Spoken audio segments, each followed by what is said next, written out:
তোমাদের সাথে শেয়ার করবো আজকে চিকেন বটি মশলা। চলো উপকরণগুলো দেখে নিই। পাতিলেবু লাগবে কাঁচা লঙ্কা লাগবে, আদা কুচি, রসুন কুচি, পেঁয়াজ কুচি, একটা গোটা টমেটো, বাস এতটুকুই। আর এই রেসিপিটা কিন্তু যে কোনো জিনিসের সাথে খাওয়া যেতে পারে, দারুণ একটা চিকেনের রেসিপি। আমরা তো সবসময় চিকেনের ঝোল কষা খেয়েই থাকি, এটা একবার বানিয়ে খেয়েও ভালো লাগবে। চিকেনটা আমি নিয়েছি একদম বললে, সেটাকে আমি একদম ভালো করে প্রথমে ধুয়ে নিয়েছি। তারপরে এখানে পাতিলেবুর রস দিয়ে আবারও ম্যারিনেট করে আমি রাখবো আধা ঘন্টার জন্য। তাহলে কি হবে বলো তো, যে রস স্মেলটা চিকেনের একটা আষ্টে গন্ধ ওটা চলে যাবে। দেখো আমি ভালো করে লেবুর রস দিয়ে এটাকে মাখছি, তারপরে এটাকে আমি কিছুক্ষণের জন্য ঢেকে রেখে দেবো।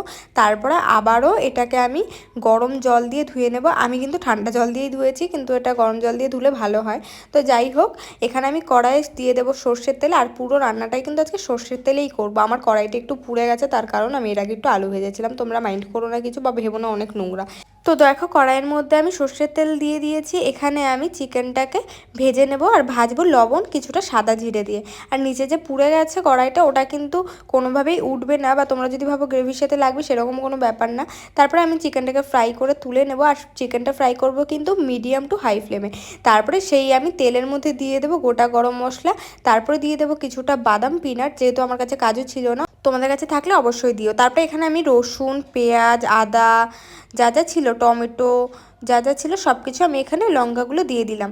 তারপর এটাকে আমি হালকা একদম লো ফ্লেমে এটাকে আমি ভাজবো। দেখবে খুব সুন্দর একটা স্মেল আসবে, মানে মনে হবে তখনই খেয়ে নিলে খুব টেস্ট হবে, এরকম একটা ব্যাপার। খুব সুন্দর একটা স্মেল আসবে।